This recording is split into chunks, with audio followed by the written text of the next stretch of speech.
about, oh, the first one up there. When I was in elementary school, I did whatever I was told without question.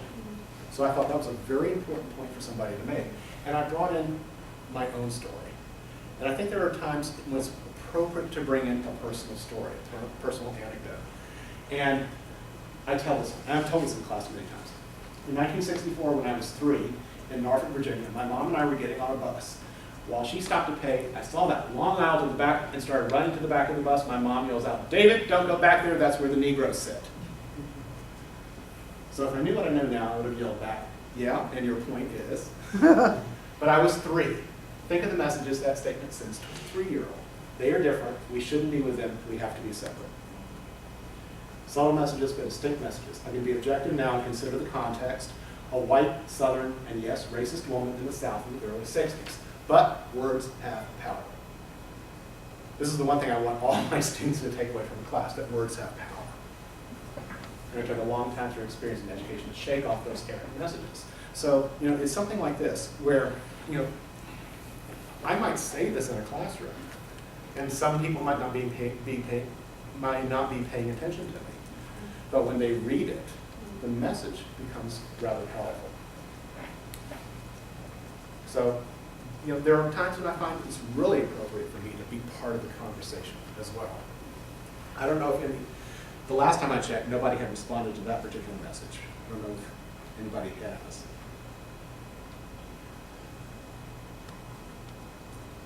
No, not yet. But what's interesting is that they're talking about the whole issue of showing this particular video to young people. And I really want to stress to the students, there's not a right or wrong answer to it, but let's think about the choices that we make, especially in education. So, just how much time do I have? Well, Steve is coming at, I think, 4 or 4:30, 4 o'clock. You can continue. I like, because English is one area. In my 97 book, someone from University of British Columbia wrote, English language courses can be taught very interactively, creatively using internet. So I have a tremendous interest in the English language course. So I will listen to you, and rest of you, you're excused to take break if you want, but you continue until the next speaker comes. And we have someone involved in library science, we have linguists, Yes. and people teaching English here in the group, so. Okay. Some of the other functions, well, let me just go through discussions, just kind of show. I have course announcements. There is an announcements key link in here as well. As I mentioned before, I believe it's important to create a little bit of redundancy in an online course, just so students can get information in several places at one time. A place for general questions for the professor. Yes? Could you give us some idea about the assessment that you use here with the English student, and like how do you assess their assignments and? So for instance, for the blog. Okay. I mean, online assessment or general assessment? General assessment? Or in online assessment? Online assessment. Do you assessment in everything they write, or do you assessment in general? Not on everything which they write. So for instance, in this, for instance in blogging here, let me show you the rubric that I have. Hopefully, it'll open up in a separate page.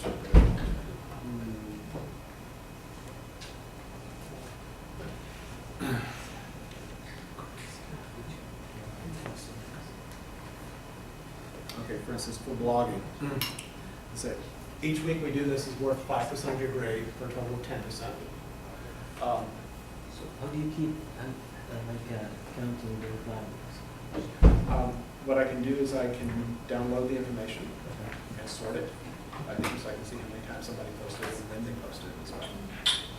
Okay. So, for instance, you must participate in blogging during a specified period in order to earn points. Postings outside the period will not count towards your grade. And I have a series of protocols, which I think are important. for an online discussion like this. Postings should be evenly distributed because a lot of students say, okay, I'm going to get everything done on Sunday night. And they put in their 6 entries or something like that. They're not participating in the discussion. Or they haven't done anything all week and they wait until Saturday night and post everything. So I want them to be evenly distributed. Another key thing, and I think this is a key point in an online environment, that postings should be relatively short. Because you can get somebody who is verbose and wants to write a lot of information, and if you've got many people doing that, it's too much information to absorb. Pedagogically, from an English point of view, this is getting students to learn to write succinctly and concisely, to get as much information in 2 paragraphs as they can. So you assist them on their writing, your Yes. Avoid postings that say, I agree, a great idea. Explain it in some way. Address questions as much as possible. Try to use quotes from the text. Build on others' responses. Bring in related prior knowledge. And use proper editing. In other words, these are things which we would do if we were having a conversation in the class. Students would say, well, I remember a report which I read a few weeks ago, or a newspaper article that I read, which said. So they're doing some of these things. But in an online environment, where they're out of their regular classroom element, some of these guidelines need to be specified and written out as clearly as possible. And then here's a criteria for how students are going to be graded on their postings. An A posting, 5 to 6 postings distributed throughout the period, clear that the readings were understood, incorporated well, all protocols were followed. B, 3 to 4 postings, readings were understood, 1 protocol not adhered to. C level, 2 to 4 postings, somewhat distributed, and then D or below, 1 to 4 postings, not distributed. So forth. So the students will walk in knowing how they're going to be assessed, knowing what their expectations are. And really the only problems that I've had are students who are not doing the work together. Most of the students have, most of the problems that I have where I'm getting Ds, the low points over there, are where students are just not doing the work together. And I think that's one issue in an e-learning environment when you don't see the students often. Those who don't participate need to stay on top of it, especially early on. There comes a point, we're into the 4th week of the semester now, 4th or 5th week of the semester. After next week, I'm not going to remind anybody. So are your course online, or there's also face-to-face in this? This is online. Online, all. So when you can talk, because you are in English, you have to also, it's not only posting and conversation with the student and This particular class is a writing class, so it's not a conversation class. So it's an advanced writing and research within the discipline. Nice. So if it were a conversation class, I would incorporate more technologies like videocast, podcast, things like that, where students would dictate into a microphone and give them all the instructions on how to create a podcast file and upload it so that I could listen and give them feedback while they're speaking. David, since you don't see your student and this is a standalone online course, Yes. how do you develop relationship and virtual community with your students? Let me go back to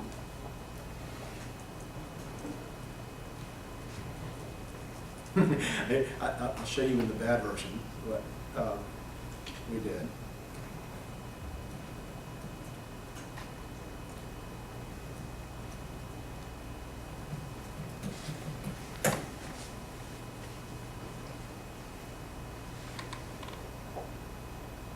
We started with this system for 3 weeks, and then last week I said, nope, I'm not going to do this anymore, and I switched everything back. But they have done some work already within this particular system. And since this is an online course, I asked students, I want you to introduce yourself to us. Tell us something about yourself. Post an introduction, and this counts towards participation grade. This way we'll have an idea of who we'll be working with. We've given them instructions. In your introduction, tell us where you're from, your major, why you've chosen this major, and then something interesting about yourself. Then I say, no one can say there's nothing interesting about you. So I'm wanting them to think about not only the course, but also themselves, and how do they think about themselves within the context of a group of people. Add anything else you'd like us to know about you, and ask me a question. Let them to start thinking of me as a resource. And then you can insert an image by using HTML and embedding a URL, or you can attach an image file. Obviously, pictures should be G-rated. And I don't require students to post a picture because I think that violates some privacy. Some people might not want to do that. So I give them the option. But I started off by posting my own introduction in this. So you're creating the virtual community is only textual. Only textual, yes. Okay, so I have like a little welcome message. I hope your experience in this course will be positive. A few things about me, kind of like my little bio. I live with my family in a 160-year-old farmhouse on 3.5 acres by the Shenandoah National Park. On a personal level, I'm an avid traveler, so forth and so on. I love the mountains, so forth. And then I say, these are probably the answers to the top questions that students have asked me in the past. So I'm certain. So there's a pedagogical reason for me doing this. I ask students to ask me a question, but I expect them to read my introduction first. And so if they ask me the same type of question, I can say, I've already answered that in my introduction. Go back and look at the introduction. So I have all those things there. And then I've just attached a few pictures, just so the students can kind of get a picture of what my life is like. I spent 2 weeks in Kenya this summer. So I went to a giraffe conservancy and got to feed giraffes. This is my dog. I have, kids love animal pictures, so I always include animal pictures. So I always include a picture of my dog and my cat. So you were in front of the lion? I was Distant. as close as I am to you. Really?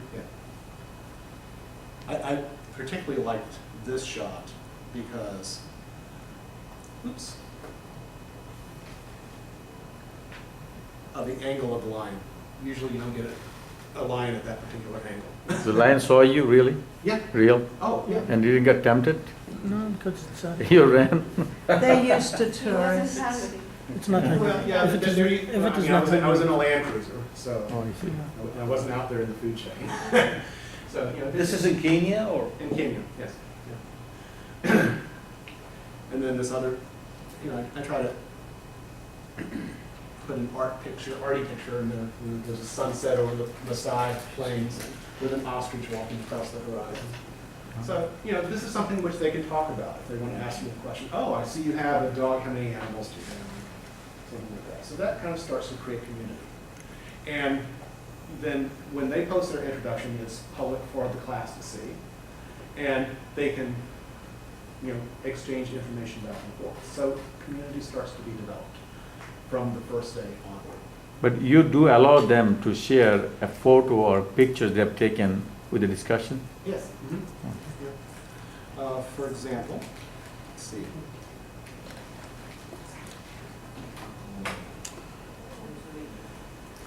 This is one of the things that I don't like about this particular version is that I can't go back to the general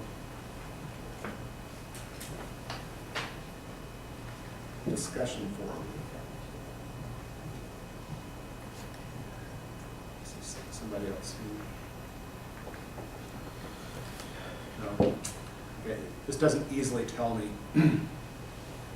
who posted a picture, but probably a third of the students posted a picture. And sometimes they post a picture of their animal or their kid or with girlfriend or boyfriend, something like that. So, very important to develop that sense of community early on. Just a few more things I want to show you. Yeah.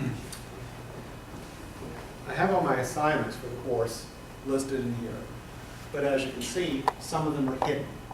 I've got a hidden marker on there because, again, I want to scaffold my instruction. I want to start with the first things, but I don't want them, don't want the students in the online environment to see all the things which are coming up, because there's this tendency, okay, I'm going to start working on these things now without the appropriate instruction along the way. So I can release these a little bit closer to the particular dates. Right now, we're working on just basic research, or the basic and advanced research within the field. So they're looking at the proposals. They're going to have a bibliography to me this week, and in a few weeks, I'll have a draft of the paper, it's a research paper. One thing I've learned from students, and I do ask students for feedback all the time. I say, you've been working with this course for 6 weeks, a semester. Tell me what I can do to improve it. Because after all, they are the ones who are using it. They're the ones who are using the course. So I've incorporated a lot of feedback that the students have given me throughout the course, throughout the last few years. And so one of the main things which they said is we really do need to have a calendar that has everything listed of what we're going to be doing throughout the course of the semester. Very important. There is a chat function in here. It kind of sort of works. I do have conferences with students within this particular chat function. It has its limitations, as anything within a contained system would have. So I'll just kind of work around it as much as possible. Learning modules I showed you before. There's an email system within here. One of the things that I like about this particular hybrid system that we have been using is that the emails stay contained within the system. With the new system we were piloting, the emails would go out of the system from my regular email. So I was having to manage student information in 2 different environments, which became quite time consuming for me. I have something like hybrid learning. Mm-hmm. And what is the difference between it and blended learning? It's the same. Blended and hybrid? Uh-huh. The same. The Same same. thing. Yeah. They're synonymous. I have the syllabus in there, web links. This is a very interesting thing. If I have a question that I have for a student, say I'm looking at his or her paper, you know, I can say, okay, who's online right now? All these people are online, and I can send one of them a, say I want to send Brian. I can send him a chat invitation. Just copy it. So I can say, hey Brian, I have a question to ask you about your proposal. And if he's online, then he can respond back. So that's a nice little system within this. Do you have a wiki integrated in this? In this particular version, no. There's a wiki integrated in the new version, but I didn't get far enough into the course to use it. I've used Blackboard for many years, and I had the privilege of being an editor. Mhm. But I didn't see this thing moving. I saw you moving stuff all around. Is that Web 2? Oh, I mean, moving the modules and then, it's part of the Web 2.0 within the newest version of Blackboard. cannot do that here. Can't. Well, I shouldn't say you can't. It's a new feature within the system. It's called portraits. Yeah. You can move portraits around. Yeah, I didn't see it in the older version. In this version, for example, when I go into the build function, if I wanted to move this, you know, click on the little, I mean, you can move it the old way. Just, I can move it the old way and move it around like this, yeah, which is tedious, but it works. yeah. With the newest version, I saw you moving. yeah, very easy to move things around. Worthless, yeah. And so that's one of the nice new functions of the newest version of Blackboard. But bells and whistles are great if they're behind the scenes and they don't get in the way of that. Yeah. And that's what I was finding. All these nifty little toys and gadgets were getting in the way of student learning.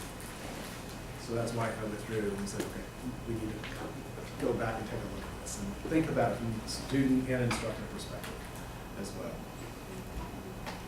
So, why don't we open up for further questions?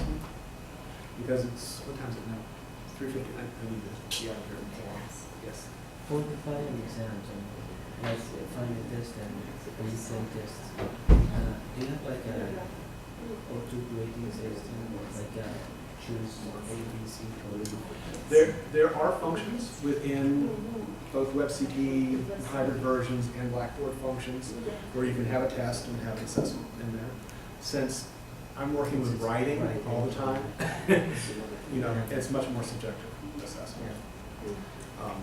So So do you give them like a benefit number for like write at least like the words or so?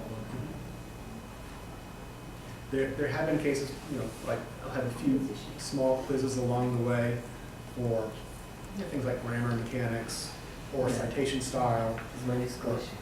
Or have you read the syllabus? You know, which is true and false about policy in class, you know, things like that. And so I can build that into whichever platform, and it can automatically grade it for me. And the students can give me feedback as well. Another question, like, do you put some grades on when they use misuse of grammar or spelling mistakes or something like that, or punctuation, or do you just concentrate on the way you write? A little bit of both. In this particular level class, which is a junior-senior level class, my expectation is the students have a pretty good grounding in grammar, mechanics, and spelling. I tell students, there's no excuse for a misspelled word because you can use a spell checker. But you have to proofread because you can, when I'm teaching business classes, one of my favorite mistakes that I get is costumer versus customer. You know, students will write about customers, but they'll switch the words, or switch the letters around and write about a costumer, someone who does a costume, that fixes the costume. So I say you have to proofread as well. What I'm doing is I'm looking at holistic writing, and grammar, mechanics, and spelling and punctuation are all part of that. And if there are many mistakes, it's going to detract from the overall message. I'm going to tell students, you want your leader to focus on the message. If these things are getting in the way, that's going to bring the grade down quite a bit. Okay, if they get in the way, like, do you have like a maximum amount of grade to put it on these? We usually, you know, if it, usually come and says if there are 10 errors, you know, it's going to, the C is going to be the best grade on the paper. A C would be the best grade on the paper. You know, the content, yeah, the content can be great. I try to get my students to understand psychologically how someone picks something up and reads it. So if they start reading this connection instructions and there's a misspelled word, the mind stops a little bit. You go through the next line. If there's another word which is misspelled, oh, there are 2 misspelled words. Oh, there's a third, there's a grammatical error. Then the concentration is going off the content completely. And there are all these errors. What else is wrong with this? Does this person know what he or she is talking about? So you know, I stress readability and focusing on content. And if there's anything that goes away from the content, then that's an issue to really needs to be worked on. One last question for me. How much time do you spend at the beginning of the semester to put the information and the resources on Blackboard or the WebCT? Since I've been developing online courses over the last 2 years, I have most of the resources in HTML accessible formats. And in many cases, I can export things from one course to another and make minor changes. So set up at the beginning of, if I were doing it from scratch, it would take me a long time, probably 2 weeks, 2 full-time weeks.